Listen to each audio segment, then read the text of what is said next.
The 3 keys to proper biblical interpretation. In my years of studying the Hebrew language, I found 3 keys that are helpful to keep in mind whenever you're reading the biblical text. And that's what I want to share with you here.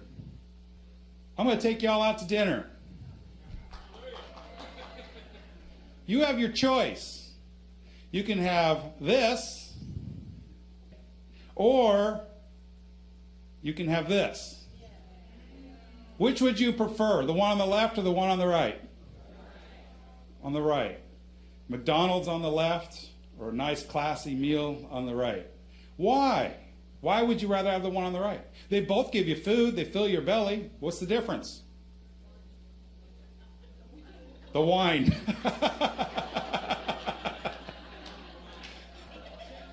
Yeah. No, it's not lobster. I checked the picture. I looked at it. I said, yeah, this looks kosher. The difference is quality of the food, quality of the atmosphere. All of us would much rather have a nice, classy meal at a nice restaurant than rather go to McDonald's. How many of you ever heard it said, you don't really need to get into the original languages.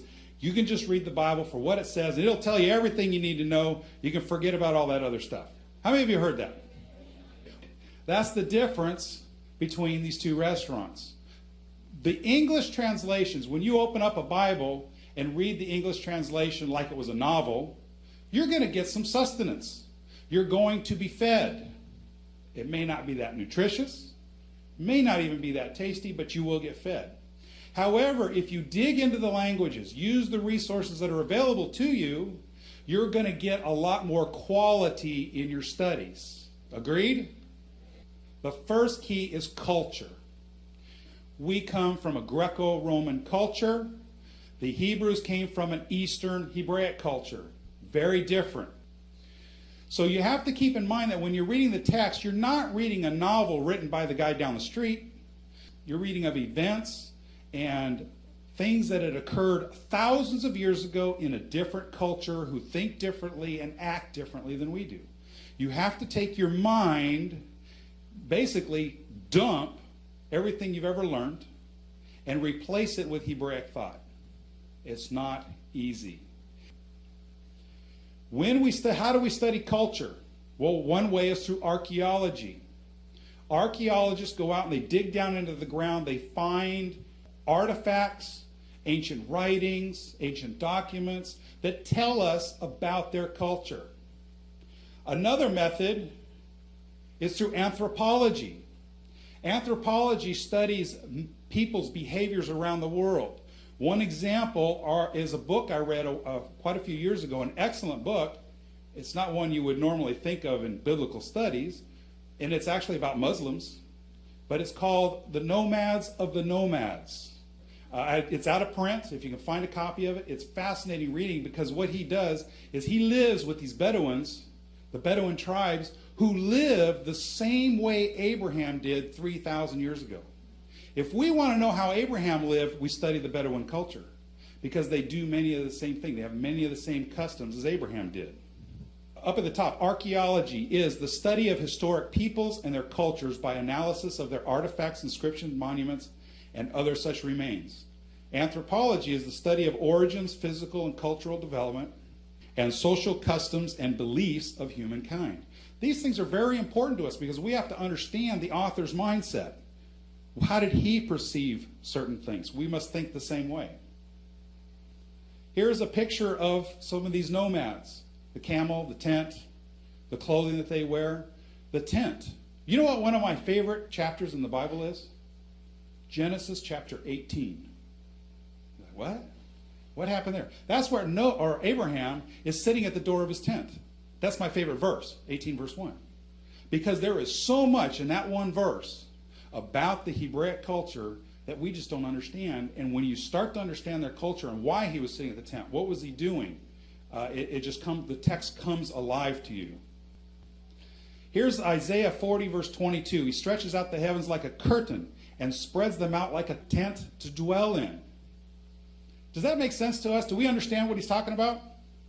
It's beautiful piece of scripture, but what is he talking about? We have to understand the nomadic tent in order to understand this passage. In the Near East, the Bedouins, Abraham, Isaac, Jacob, they lived in goat hair tents. They would take the hair from the goat, spin it into threads, and then they would weave these threads together to make panels about 2-3 feet wide, and then the length of the tent, 20 feet or so. Then they would take this panel and place it in the tent. Every year they would replace a panel because they get bleached out and old, so they have to replace the panels. If you go inside of the tent and look up, what color is the goat hair? Black. And these fibers would mesh together like this, but there would be holes in between them because there's space in between the fibers. So what do you see when you look up? You see a black blanket with pinholes of light. What does it look like? Stars. It looks like stars. Walk outside of the tent at night, look up at the heavens, what do you see? A black curtain with pinholes of light. The way they understood this, or the way they saw this, is when the child is inside the tent of the father, actually the tent of the mother, because the mothers owned the tent, not the fathers. When they went into the tent and they looked up and they saw their father's protection over them, that tent was their protection from the environment and from the elements. And when they walked outside, they could see God's tent over them, protecting them. Does that explain the scripture a little better so you understand this from Isaiah's perspective? I hope so. Another example. Lift up your heads, O gates, and be lifted up, O ancient doors, that the King of glory may come in. Have you ever seen a gate with a head? I haven't. What is he talking about? Gates. Is he talking about a literal gate that you open up? This is what's called a euphemism. Taking one word and replacing it with another word they have no connection and meaning. Where did the judges sit when they judged people? At the gates, at the city gates. The gates is a euphemism for the judges. So the psalm is talking about the judges. Lift up your heads, O judges. In other words, don't put your nose down to people. Okay? Keep your head up. Look at them. Where did Lot stay when the messengers came? The gates. What was he doing there? Being a judge, maybe. The Eastern culture of the Hebrews is very different from our own Western culture. We must read the Bible from the perspective of the culture of the authors and their contemporaries. Key number 2 is the language. I'll say this now and I'll probably say it again. Hebrew is not Greek. Kind of sounds stupid, but we forget that. We can't think in Greek when we're reading the Hebrew language. Some of the studies that are in languages are called philology. This is the study of written records, kind of like our Bible. It's a written record. I find it interesting, and I do the same thing myself. When we open up the Bible, we just kind of look at it like any old book. We put it up on the bookshelf next to Mark Twain and Oliver Twist. But it's not just a book. These were originally scrolls, ancient documents. You have in your hands ancient, or on your computer, like I do, ancient documents, historical records. The study of written records, their authenticity and original form, and the determination of their meaning. Etymology. Etymology is the study of historical linguistic change as manifested in individual words. We looked at a lot of that last night, didn't we? Of how one word is related to another. We get its definitions from its related words and cognates. This is just an example of the Dead Sea Scrolls, just some writing from the Dead Sea Scrolls. And as I said, this is the Hebrew language. It's not Greek. We have to remember that when we're reading the Bible, we are reading a translation of the Hebrew language. And always keep that in mind as you're studying. What was the Hebrew word that is used there, and what does it mean? I'll go off on a rabbit trail here. When I first started really seriously studying the Bible, I got myself a concordance and a Strong's Dictionary. Now, these are great tools. But the first thing I recognized, or the first problem, is how the translators were not consistent in how they translated words. I'll give you an example. And this is the word that broke the camel's back for me. The word nephesh. What does nephesh mean? Okay, I hear breath, being, spirit. You know that word in all translations is, like for example, the King James, the word nephesh is translated 75 different ways. 75 different ways. It's translated as soul, being, person, life, breath, dead body. I didn't understand why so inconsistent with the translations. That's when I finally said, I give up. I don't trust them anymore. I got to learn it for myself. What does it mean? Very simply, the nephesh is, the best translation is really being. I like being because it's literally the whole of the person. It's not an entity within you. It is you. It's all of you. Your character, your personality, your organs, your skin, your hair, your everything, your essence. Here's an example of how it's important to understand language and how it relates to our Bible. And Aharon and Hur held up his hands, one on one side and the other on the other side, so his hands were steady until the going down of the sun. Now, if you open your Bible and started reading that, you go, yeah, that's great. That's really great. But you know what? There's a word in there that would blow your mind when you find out what it is. It's the word steady. Anybody know what the Hebrew is behind that? Emunah. What does emunah mean? Yes, it's translated as faith. We're used to the word faith. This is what I call a religious word. Faith has a certain connotation, a certain meaning that isn't in the Hebrew. Emunah means to be steadfast, to remain steady, firm. And when we read faith in these passages, what we should be doing is getting rid of that abstract thought of faith and replace it with the concrete being of steadiness and firm. And then you'll be able to start, that gets you to start reading the text from a Hebraic perspective. It's really not that difficult. Now Moshe was keeping the flocks of his father-in-law, Yitro, the priest of Midian, and he led his flock to the west side of the wilderness and came to Horeb, the mountain of God. The word there, wilderness. What is a wilderness? Wasteland, open pasture, desert, unpopulated. Okay, those are all really good definitions of a wilderness. Are those Hebraic definitions of a wilderness? Anybody know what the Hebrew word is for wilderness? Midbar. What's its root? Davar. Very good. What does davar mean? Word. What does word have to do with wilderness? Do we know? That's what we need to learn.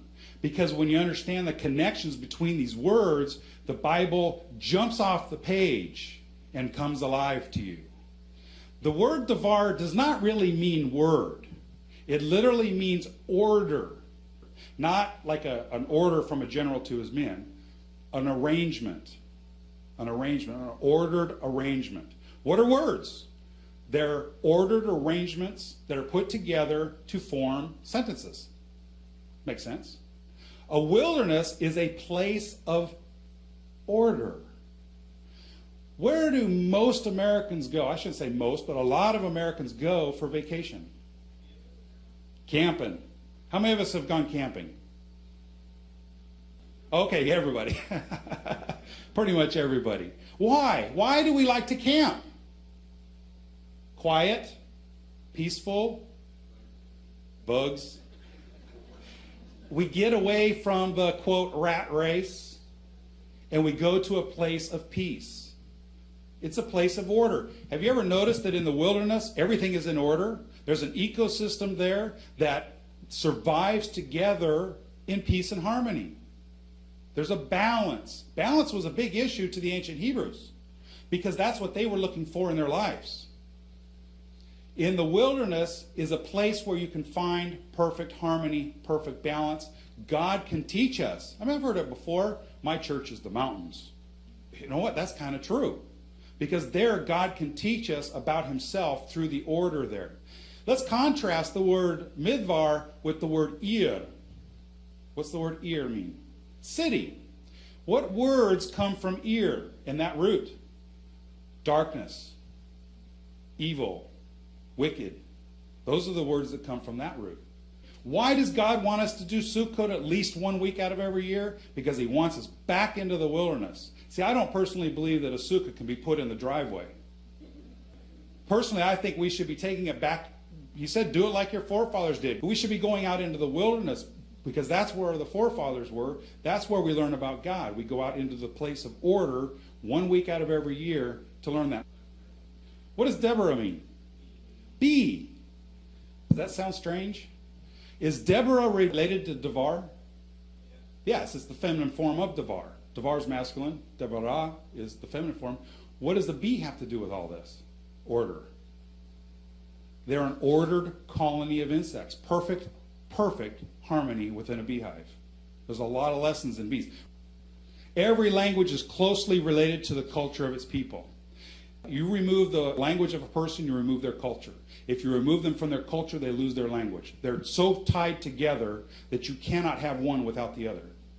The Hebrew language is closely tied to their culture, not our culture. We cannot read the Bible from our cultural perspective, but only through theirs. What do the words of the Bible mean from a Hebraic perspective? This is what you have to ask yourself when you're studying. When you come across any word, it could be the word and. And in some places, that's a powerful word, depending on how it's used. We looked at the word devar. That Hebrew word has a certain meaning that's lost in the translation. Have you ever heard that expression, lost in the translation? It's true. What are the roots and cognates of a Hebrew word? Cognate is just simply another word that's related to another word.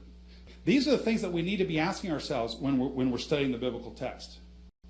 The third key is thought, and we talked a little bit about this yesterday. How did the Hebrews think? Philosophy, the study of the basic principles and concepts of a particular branch of knowledge. There are two major branches of thought. What are they? Western and Eastern. There's many sub-branches, but those are the two major branches across the world. In the ancient world, we're talking about 6,000 years ago, there was only one form of thinking, one major form of thinking, and that was Eastern thought. It wasn't until the Greeks came along and they started developing a new philosophy of life, and that's when the Western philosophy was born. They were the minority for a little while. Then there was a major war that occurred 3,000 to 2,000 years ago. And this war was a war between Eastern thought and Western thought. Guess who won? Western thought won. Today, only a very small minority of the population thinks in Eastern thought, because the Western thought is invading constantly. When we go out in the 1800s, 1700s to the Indian nations, the islands, what was the first thing we did? We made them conform to our way of thinking. That's what Western thought does. It invades. Psychology is the study of the mental processes and behavior. Here's an example. I have two pictures here. I have an oak tree and a buck. Would you consider those one and the same thing? No? Why? Why would we not consider the same? Because they don't look anything alike, do they? But what's the mistake I just made? What they look like. That's Greek thinking. Hebraic thought is concerned with what? Function. Excellent. Very good. What is the function of these two things? The oak is the strongest of the woods in the forest. Anybody do wood cutting? Which would you rather cut if you had your choice, pine or oak? You can go through pine like butter. Oak will take you all day long. What is a buck? Anybody here owned a buck? One. Wow. Two. You're familiar with bucks then. Boy, they smell nice, don't they? A buck can get very, very big. Our does that we had, they might have been about this high. The buck, his back was about here. And if he wanted to move you, he was going to move you. If it wasn't by his smell, it was going to be by his muscles. Strength. These both are very, very similar in Hebraic thought because of their strength. The strength of the flock, the strength of the forest. They both are the Hebrew word ayil. When you look in the Bible and you see it say a stag or a buck, that can also be translated as an oak tree. In fact, there are places where the King James will translate it as an oak tree, but the NIV will translate it as a buck or a stag. So your translations sometimes, they're not really sure how to translate. That's because they're still thinking in Greek. They're trying to tell you what it looks like. The Hebrew author is trying to tell you what its function is. Psalms 22:22, 23 in the Christian Bibles. I will tell of thy name to my brethren. In the midst of the congregation, I will praise thee. Shem is usually translated as a name. However, in our way of thinking, a name is nothing but an identifier. No different than if you were a number. Hi, 1, 2, 3, how are you? It's just an identifier. Bill, George. They don't mean it. Those words don't mean anything to us in our culture. In the Hebrew culture, every name is a word with meaning. Devorah means be. Ruvain, see the sun. So every word describes action. Every name describes action. That name then is their character. Anybody hear the word, Hebrew word neshama? What is neshama? Genesis 2:7. And he breathed into his nostrils the breath, the neshama of life. Neshama is breath. What is breath? Well, to us, breath is simply the exchange of air in the lungs. That's very Greek thinking. In the Hebraic mind, your breath is your character. It's what makes you, you. So when you see in the Bible, when it says the breath of God, it's not talking, that's not the breath of God. The breath of God is what's inside of him that makes him him. What's his character? Your name is your character in Hebraic thought. So when the Bible says, I will tell of your name to the brethren, it's not talking about its pronunciation. This is how you're supposed to pronounce the name. That's not what it's talking about. It's talking about, I will tell of your character to my brethren. That is what's important in the text, is what's God's character, not how you pronounce the name. And God saw everything that he had made, and behold, it was very good. And there was evening and there was morning the sixth day. It was very good. Cool. What does very good mean? Wonderful. That's abstract. Functional. That's right. Functional. The Hebrew word tov doesn't just mean good, because good's kind of like, that's nice. But it means functional. If I have a bicycle and I've got all the parts laying out here on the floor, is that a good bicycle? No, it's not functional. It is dysfunctional, therefore it is raw. That's the opposite. Tov v'ra, good and bad, or translates good and evil. Good is literally something that's functional. I mentioned earlier that the Hebraic mind tries to bring balance to everything. How many of you here, raise your hand, is God good? Elohim tov. Elohim is tov. Elohim is functional, correct? All right, let me change that. Elohim is ra. How many of you, raise your hand if you think Elohim is ra? Elohim is ra. I form the light and I create evil. Or ra. The Hebrew mind needs to find everything in balance. If I put you in a room of pure light, what happens to you? You're blind. If I put you in a room of pure darkness, what happens to you? You're blind. You have to be in a balance of light and dark. What's your favorite? Just think of, what's your favorite food? Ice cream? Spaghetti? Why is it your favorite food? Because you're comparing it to something you don't like. Right? If you ate nothing but ice cream your entire life, would that taste good to you? No, because you have nothing to compare it to. God is Tov. We see that in Genesis chapter 1, where God takes all these elements, brings them together, and forms the world. 6 chapters later, what do we see? We see God tearing it apart. We see him working in Ra. We see him in Tov. We see him in Ra. He is a perfect balance of both. This is contrary to our way of thinking. Lot has the men of Sodom coming to him saying, give us those men that came to your house. What does he do? He throws his daughters to him, saying, take them. We're like, is this guy nuts? Because he is in a culture different from our own. So we look at him as nuts, because he's not doing what we would do. Why is he doing that? There are guests.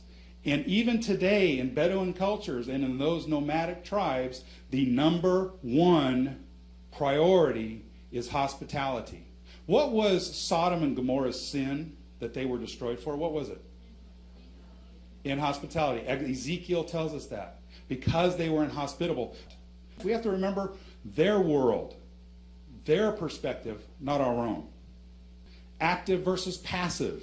A noun in the English language is passive. It's an inanimate object. In Hebrew, nouns are active. It's not just a mountain top. It is the head of the landscape rising up out of the ground. Everything is in motion in Hebrew thought. In English, what do you have to have in every sentence to make it a complete sentence? A verb. If you don't have a verb, it's wrong. You'll get an F on your paper. In Hebrew, sentences do not need verbs. The king is good. In Hebrew, melech tov, king good. No verb. It's very common. You don't have to have verbs. Why? Because nouns act as verbs. A verb describes the action of something. A noun describes someone of the action. They're both related. Applying the various ologies, archaeology, anthropology, philology, etymology, applying all of these ologies to the biblical text, we can more accurately define our theology, or maybe the ology. Thank you all very much. I appreciate it.